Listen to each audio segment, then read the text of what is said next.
জয় হিন্দ বন্ধুরা, সবাই কেমন আছো? আশা করি তোমরা সবাই খুব ভালো আছো। আজকে আমি নিয়ে চলে এসেছি একটা দারুণ জিকে টেস্ট, যেটা তোমাদের বিগত বছরের অগ্নিবীর এক্সামে অলরেডি এই কোশ্চেনগুলো এসে গেছিল। আমি আজকে তোমাদেরকে দেখাবো যে কিভাবে বিগত বছরের যেসব প্র্যাকটিস সেটগুলো ছিল সেখান থেকে সম্পর্কিত করে আগামী বছরের জন্য প্রস্তুতি নিতে হয়। ওকে, আশা করছি তোমাদের সকলকে, আমি আশা করছি সবার এই ভিডিওটা খুবই ভালো লাগবে। তো প্রথম থেকে একদম শেষ পর্যন্ত মন দিয়ে সবাই দেখার চেষ্টা করো। ওকে, আজকের ফার্স্ট কোশ্চেন দেখো, কোন দেশকে বজ্র ড্রাগনের দেশ বলা হয়? অপশন আছে নেপাল, অপশন টুতে আছে ভুটান, অপশন তিনে আছে বাংলাদেশ এবং অপশন ফোরে আছে মায়ানমার। সঠিক উত্তর কি হয়ে যাবে? ভুটান। এবার দেখো, শুধুমাত্র এই কোশ্চেনটার অ্যান্সার করে গেলে হবে না, ভুটান সম্পর্কিত তোমার কাছে অন্য কিছু ইনফরমেশন থাকা দরকার। যেমন কি, ভুটানের রাজধানীর নাম কি? থিম্পু। ওকে, ভুটানের মুদ্রার নাম কি? বারবার এক্সামে আসে, কি হবে? নুল ট্রাম। নুল ট্রাম, ঠিক আছে? সবাই খাতা পেন নিয়ে বসো, অবশ্যই করে নোট ডাউন করে নেবে। ভুটানের যে এখন পিএম আছে, পিএম কত অর্থ কি? প্রাইম মিনিস্টার, তার নাম কি? শেরিং টোকবে। লেখো, শেরিং শেরিং টোকবে, শেরিং টোকবে। ওকে, নেক্সট কোশ্চেন দেখো, ভুটানের মানুষরা অধিকাংশ কোন ধর্মের মানুষ আছেন? তো উত্তর হয়ে যাবে তোমাদের কি? বৌদ্ধ ধর্ম। ঠিক আছে, তো এইভাবে কিন্তু একটার সাথে একটা সম্পর্কিত করে তোমাদেরকে পড়তে হবে। ওকে, নেক্সট কোশ্চেন দেখো আসে, ভারতের পশ্চিমে কোন মহাসাগর বা সমুদ্র অবস্থিত? অপশনস তোমাদের সামনে আছে। আমরা আমরা কিন্তু বারবার এটা নিয়ে আলোচনা করেছি যে এটা যদি আমাদের ভারতের নিচের যে অংশটা হয়, এই পাশটায় আছে আমার বে অফ বেঙ্গল, অর্থাৎ বঙ্গোপসাগর, এই সাইডটায় আছে আরবিয়ান সি, আর একদম নিচে আছে কি? Indian Ocean. ওকে, তাহলে আমি সুন্দরভাবে উত্তর করতে পারবো। উত্তরটা কি হয়ে যাবে আমার? Arabian C. ওকে, আর যদি বলতো যে ভারতের একদম দক্ষিণ দিকে কি আছে, উত্তর হয়ে যেত ভারত মহাসাগর। আর ভারতের এবং ইস্টার্ন সাইডে আছে কি? বে অফ বেঙ্গল। দেখো, এই রকমের তুমি যদি সুন্দর সুন্দর ক্লাস নিতে চাও, বিশেষ করে অগ্নিবীরের জন্য, তাহলে অবশ্যই করে আমাদের সাথে তোমরা অফলাইনের ব্যাচ নেওয়া শুরু করো। এমন এমন অনেক সেন্টার আছে যেখানে শুধুমাত্র নামে মাত্র অগ্নিবীরদেরকে নিয়ে কিন্তু কোনো জিকে ক্লাস করানো হয় না। জিকে ক্লাস কিন্তু অনেক জায়গায় কিছুই একদমই করানো হয় না অগ্নিবীরের জন্য। তো যদি অগ্নিবীরের জন্য স্পেশালি জিকে কোর্স বা জিকে আমার কাছে তুমি পড়তে চাও, তো অবশ্যই করে আমার নাম্বারে তুমি হোয়াটসঅ্যাপ করবে। নেক্সট কোশ্চেন দেখো, ইন্দো পাক কার্গিল যুদ্ধের সাংকেতিক নাম কি ছিল? Very very important. উত্তর হয়ে যাবে কি তোমাদের? অপারেশন বিজয়। শুধু এইটা পড়লে হবে না, তোমাদেরকে দেখতে হবে যে কোন সালে এবং কোন দিনে কার্গিল যুদ্ধ হয়েছিল। অপশন থেকে উত্তর হয়ে যাবে 1999 সালের 26শে জুলাই। ঠিক আছে, 26শে জুলাই। এবং এই 26শে জুলাই দিনটাই কিন্তু আমাদের কার্গিল বিজয় দিন হিসেবে কিন্তু স্বীকার করা হয়। ওকে, এইবার দেখো, এখান থেকে কিন্তু আরো ইম্পর্টেন্ট কোশ্চেন হয় যেরকম কি আছে? Operation blue star. তুমি কিন্তু এখান থেকে দেখতে পাচ্ছ, 1 নাম্বার যে অপশনটা আছে অপারেশন ব্লু স্টার, এটা কি হয়? আমাদের ওই যে গোল্ডেন টেম্পল বা স্বর্ণ মন্দির আছে, ওখানে একবার আতঙ্কবাদী হামলা হয়েছিল। সেই হামলাকে আটকানোর জন্য সরি, সেই আমলাকে সেই হামলাকে আটকানোর জন্য যে তোমার মানে ইয়েটা নেওয়া হয়েছিল, তার নাম হচ্ছে অপারেশন ব্লু স্টার। ঠিক আছে, অপারেশন বিরাট হচ্ছে অপারেশন অপারেশন বিরাটটা দেখো, শ্রীলঙ্কায় এলটিটিই বলে একটা আতঙ্কবাদী সংগঠন ছিল। ওদেরকে দমন করার জন্য ভারতীয় সেনা ওখানে যায়। তো সেই যে অপারেশন নাম ছিল অপারেশন বিরাট।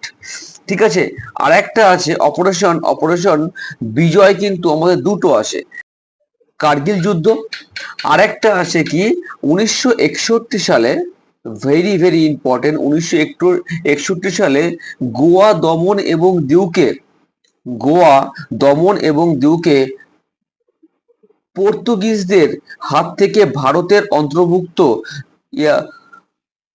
অন্তর্ভুক্তের সময় যে অপারেশনের নাম করা হয়েছিল তার নামও কিন্তু অপারেশন বিজয়। ওকে, তাহলে অপারেশন বিজয় কিন্তু উত্তর দুটো হয়ে যাবে। আর এই ক্ষেত্রে এই কোশ্চেনের জন্য অবশ্যই করে উত্তর হয়ে যাবে কি অপারেশন বিজয়। তো আমি আশা করছি তোমাদের অবশ্যই করে ভালো লাগবে এবং আশা করছি এই ভিডিওটা তোমরা সবাই শেয়ার করে দেবে, যাতে ভুলভাল জায়গায় যে মানুষের লাইফটা শেষ না হয়ে যায়। ওকে, নেক্সট কোশ্চেন দেখো, ভারতের কোন রাজ্যে জনঘনত্ব সর্বোচ্চ? উত্তর হয়ে যাবে কি বিহার। তো বিহার হয়ে যাবে কি উত্তর। আর হয়ে যাবে কি পার স্কোয়ার কিলোমিটারে 1,102 জন করে আসে। ওকে, আর যদি বলা হয় দ্বিতীয় সর্বোচ্চ, তাহলে উত্তর হয়ে যাবে কি ওয়েস্ট বেঙ্গল, 1,029 জন করে পার স্কোয়ার কিলোমিটারে। ওকে ওকে, নেক্সট কোশ্চেন দেখো, তামিলনাড়ুর মুখ্যমন্ত্রীর নাম কি? উত্তর কি হয়ে যাবে? উত্তর কি হয়ে যাবে তোমাদের সামনে দেখো, অপশন 4 এম কে স্টালিন। উত্তর হয়ে যাবে কি এম কে স্টালিন। দেখো তোমাদের 90% চান্স আছে হয় মুখ্যমন্ত্রী নয় তোমাদের রাজ্যপাল। বিভিন্ন রাজ্যের আমাদের মোট 28টা স্টেট আছে এবং 8টা আছে ইউনিয়ন টেরিটরি। এই প্রত্যেকটা স্টেটের মুখ্যমন্ত্রী এবং রাজ্যপাল কিন্তু তোমাদেরকে মুখস্থ করতে হবে এবং তো এবং এদের রাজধানী কিন্তু তোমাদেরকে মুখস্থ করতে হবে। একদম চিন্তা করবো না, আমি সমস্ত ইনফরমেশন দিয়ে দেবো এবং জিকে তে তুমি নিশ্চিন্তে আমার এই ভিডিওর উপরে ভরসা করতে পারো। আমাদের অফলাইনও ব্যাচ আছে, তুমি যদি চাও অনলি ফর জিকে এর জন্য তুমি আমার কাছে আসতে পারো, আমি লেভেল তৈরি করে দেবো। ওকে, নেক্সট দেখো। ওকে, তাহলে ওকে, নেক্সট দেখো, এখান থেকে একটা কোশ্চেন আসতে পারে যে তামিলনাড়ুর সর্বোচ্চ শৃঙ্গর নাম কি? ভেরি ভেরি ইম্পর্টেন্ট এবং অনেকবার এক্সামে এসে গেছে। তো উত্তর হয়ে যাবে কি দোদা বেটা। দোদা বেটা কোথায় হবে? দোদা বেটা হচ্ছে নীলগিরির সর্বোচ্চ শৃঙ্গ, ঠিক আছে। এবং তামিলনাড়ুর সব থেকে দীর্ঘতম নদীর নাম কি হয়ে যাবে? কাবেরী। কি হয়ে যাবে? কাবেরী হয়ে যাবে সব থেকে দীর্ঘতম নদীর নাম। এবং আর একটা কোশ্চেন দেখো, এই যে আমি একটু আগে আঁকলাম, ঠিক আছে, এইখানে কিন্তু অবস্থিত আমাদের তামিলনাড়ু। তো এই যে উপকূল ভাগ, এই উপকূল ভাগটার নাম কি? উত্তর হয়ে যাবে করমণ্ডল উপকূল, ঠিক আছে, করমণ্ডল উপকূল। দেখো আমি আশা করছি এত ইনফরমেশন তোমাদেরকে একটা ভিডিওর মধ্যে দিয়ে দেবো যে তোমাদের মন খুশি হয়ে যাবে। তুমি এই ভিডিওটা 10 মিনিট হোক বা আধা ঘন্টা হোক মন দিয়ে তুমি দেখো, শুধুমাত্র 20টা কোশ্চেন না, তো তুমি এখান থেকে 100টা কোশ্চেন তুমি জানতে পারবে। অনেক এর মধ্যে আছে তোমার জানা এবং অনেক কোশ্চেন থাকবে যেটা নতুন নতুন আপডেট কোশ্চেন এবং অজানা কোশ্চেন, আর সেগুলোই কিন্তু পরীক্ষায় আসে। ওকে, আরেকটা কোশ্চেন আছে আমাদের, দেখো আমাদের মোট 11খানা কি হচ্ছে শাস্ত্রীয় ভাষা আছে। ওকে, শাস্ত্রীয় ভাষা আমাদের 11খানা আছে। তার মধ্যে সব থেকে প্রাচীনতম যেটা আছে শাস্ত্রীয় ভাষা, তার নাম তামিল ভাষা। যদি বলা হয় কোন সালে এটা স্বীকৃতি পেয়েছিল, 2014 সালে এটাকে স্বীকৃতি দেওয়া হয়েছিল। তো এই কোশ্চেনটাও তোমরা কিন্তু নোট ডাউন করে রাখবে। আগামীতে আমি যে ভিডিওগুলো দেব সে এইরকম ভাবেই কিন্তু তার সাথে আমি রিলেটেড করে করে দেবো। তো যারা এই ভিডিওটা দেখছো তারা আগামী ভিডিওর জন্য অবশ্যই করে ওয়েট করে থাকো। নেক্সট কোশ্চেন দেখো, মার্কিন যুক্তরাষ্ট্রের বর্তমান ভাইস প্রেসিডেন্টের নাম কি? উত্তর হয়ে যাবে জে ডি ভ্যান্স। আর যদি বলা হয় যে ইউএসএ, মার্কিন যুক্তরাষ্ট্র কথা হচ্ছে ইউএসএ এর বর্তমান রাষ্ট্রপতির নাম কি? আমরা সকলেই জানি কি ডোনাল্ড ট্রাম্প। ওকে, এই নামটা আমরা সবাই জানি, কিন্তু যদি এই কোশ্চেনটা আসে ডোনাল্ড ট্রাম্প কততম রাষ্ট্রপতি, তাহলে হয়তো এখন যারা ভিডিও দেখছো তার মধ্যে 60% তোমরা অ্যান্সার দিতে পারবে না। উত্তর হয়ে যাবে কি 47। এই জন্যই কিন্তু এইসব ভিডিওগুলো নিয়ে আসা। আর ডোনাল্ড ট্রাম্পের যে রাজনৈতিক দল তার নাম কি? তার নাম হচ্ছে Republican. Republican, only for Republican. Okay. R USA, USA রাজধানীর নাম কি হয়ে যাবে? Washington DC. ঠিক আছে, ওয়াশিংটন ডিসি। আর যদি বলা হয় আমাদের ভারতবর্ষের রাষ্ট্রপতির নাম কি? আমরা সবাই জানি দ্রৌপদী মুর্মু। ঠিক আছে, ইনি হচ্ছে কি 15তম। আর আমাদের ভাইস প্রেসিডেন্টের নাম কি? ভাইস প্রেসিডেন্ট হবে পি রাধাকৃষ্ণন। নামটা মনে রাখো, তোমাদের এক্সামে আসার চান্স খুব পরিমাণে আছে। আমি আরেকবারও বলছি, নামটা কি হবে? পি রাধাকৃষ্ণন। ওকে। আশা করছি তোমাদের এই ভিডিওটা ভালো লাগছে। যদি ভালো লাগে অবশ্যই করে লাইক করে দিও। ওকে, নেক্সট কোশ্চেন দেখো। কোন ব্যক্তি বলেছিলেন রাজনৈতিক স্বাধীনতা জাতির প্রাণ? উত্তর হয়ে যাবে কি? উত্তর হয়ে যাবে তোমাদের অরবিন্দ ঘোষ। ঠিক আছে, অরবিন্দ ঘোষের আর এক নাম কি? ঋষি অরবিন্দ নামেও কিন্তু আমরা এনাকে চিনি। আর আরেকটা কথা, এই যে বিপিন চন্দ্র পাল, সরি, বাল গঙ্গাধর তিলক, ইনি একটি খুব ইম্পর্টেন্ট কথা বলেছিলেন যে তোমার কি স্বরাজ আমার জন্মগত অধিকার। রবীন্দ্রনাথের থেকে একটা কোশ্চেন ভীষণ পরিমাণে আসে, একে কি বলা হয়? কবিগুরু রবীন্দ্রনাথ ঠাকুর। ঠিক আছে, আর ইনি 1913 সালে 1900 সাহিত্যের জন্য নোবেল পুরস্কার পেয়েছিল। রবীন্দ্রনাথ হচ্ছেন এশিয়ার ফার্স্ট মানুষ যিনি নোবেল পুরস্কার পান। ঠিক আছে, আর গীতাঞ্জলি, এটাকে ইংলিশে বলা হয় সং অফ অফারিং। এইটা লেখার জন্যই কিন্তু তিনি সাহিত্যে নোবেল পুরস্কার পান। ঠিক আছে, ওকে। ওকে বন্ধুরা, নেক্সট কোশ্চেন দেখো। নেক্সট কোশ্চেন আছে আমাদের সামনে 8 নম্বর। কথাকলি ভারতের কোন রাজ্যের নৃত্য? অপশনস গুলো তোমাদের সামনে আছে, খুবই ইজি কোশ্চেন। আশা করছি তোমরা এই কোশ্চেনটা অ্যান্সার করতে পারবে। উত্তর কি হয়ে যাবে? কেরল। ওকে, আমরা কি জানি আমাদের মোট 8খানা শাস্ত্রীয় নাচ বা ক্লাসিক্যাল ড্যান্স আছে, তার মধ্যে একটা হচ্ছে কথাকলি। বাকিগুলোর নাম বলো। বাকিগুলোর নাম হচ্ছে ভারতনাট্যম। ভারতনাট্যম ভারতনাট্যম আর যদি বলা হয় কোন স্টেট থেকে বিলং করে? তামিলনাড়ু। তারপরে আছে কত্থক। কত্থক উত্তর হয়ে যাবে কি? ইউপি বা উত্তরপ্রদেশ।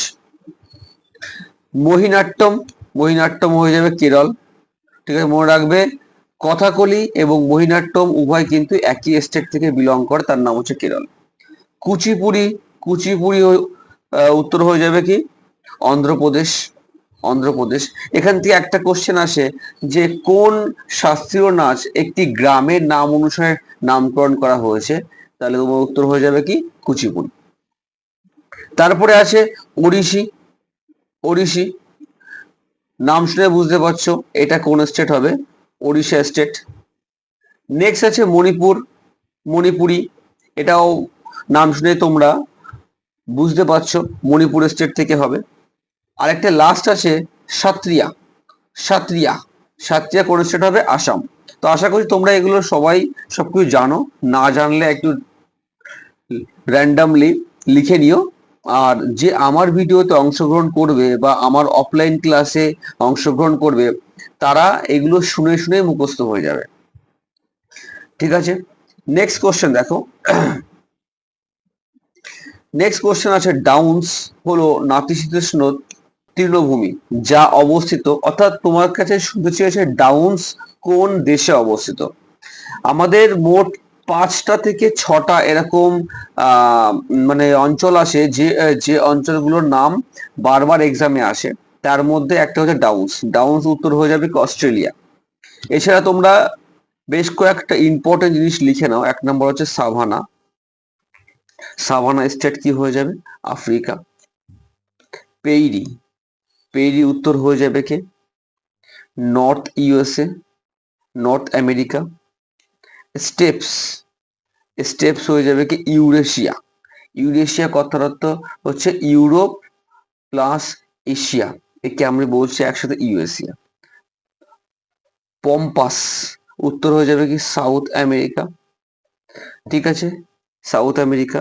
এবং ভেল্ড, ভেল্ড ভেল্ড হয়ে যাবে কি সাউথ আফ্রিকা, ভেল্ড হয়ে যাবে কি সাউথ আফ্রিকা। আশা করছি তোমরা এগুলো লিখে নেবে, ঠিক আছে, লিখে নাও, এইগুলো কিন্তু এক্সামে আসে। এইভাবেই কিন্তু বিগত বছরের যেসব যেসব সেটগুলো আছে তখন এইভাবেই তোমাদেরকে কমপ্লিট করতে হবে, না হলে বিগত বছরের সেট পড়ে কোনো লাভ নেই।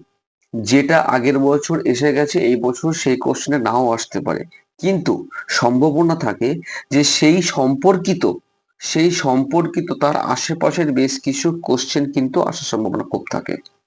নেক্সট কোশ্চেন দেখো, ডান্ডি মার্চ শুরু হয়েছিল কোন সালে? উত্তর হয়ে যাবে 12ই মার্চ 1930। এবং যদি বলা হয় এটি শেষ হয়েছিল কোন সালে? 6 এপ্রিল, 6 এপ্রিল 1930।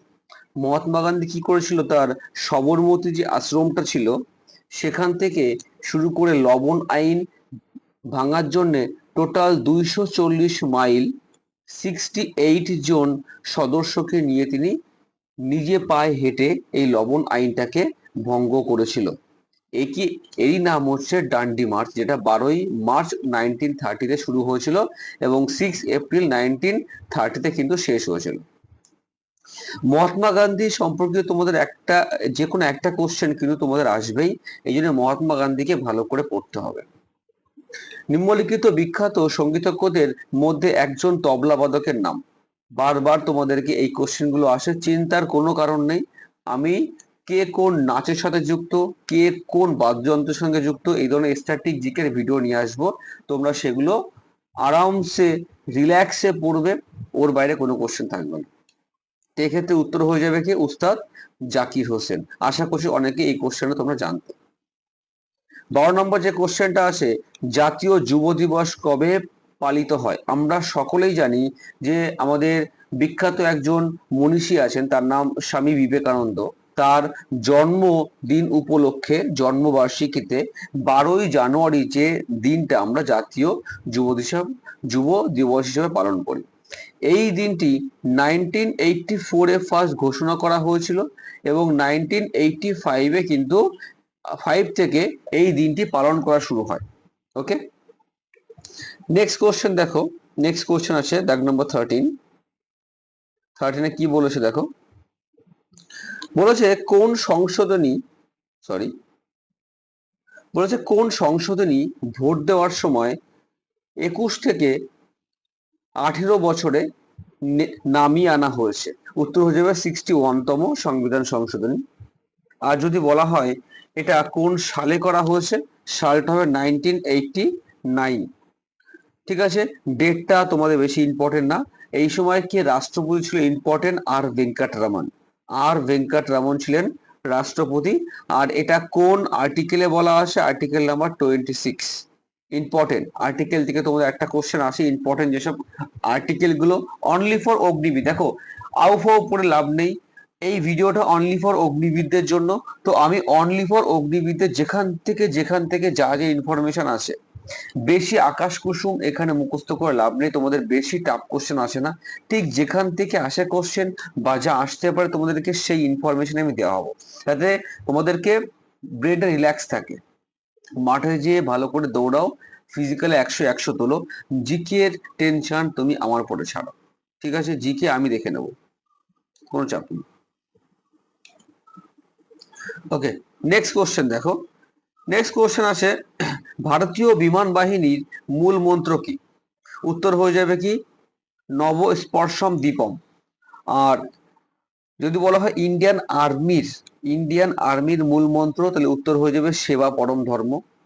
ইন্ডিয়ান নেভি যদি বলা হয় স নো বরুণ। আর ইন্ডিয়ান আর্মি ডে তোমাদের এক্সামে আসে 15 জানুয়ারি। ইন্ডিয়ান এয়ারফোর্স ডে উত্তর হয়ে যাবে 8ই অক্টোবর।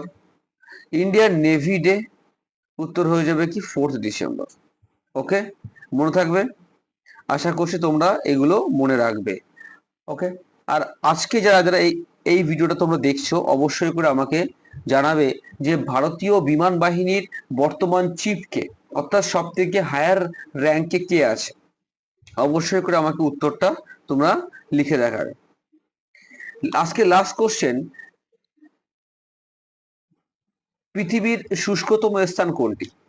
উত্তর হয়ে যাবে ম্যাকমুর্ডো, যেটা তোমার আন্টার্কটিকাতে আছে, আন্টার্কটিকা ম্যাকমুর্ডো। ওকে, তো আজকের এই ভিডিওটা এই পর্যন্তই আমি শেষ করছি। আশা করি তোমরা, যদি তোমাদের ভালো লাগে অবশ্যই করে লাইক করে দিও, এবং সব থেকে ইম্পর্টেন্ট, বন্ধুদের মাঝে শেয়ার করতে একদম ভুলবে না। ওকে বন্ধুরা, আবার দেখা হচ্ছে নেক্সট কোনো ভিডিওতে। জয় হিন্দ, জয় ভারত।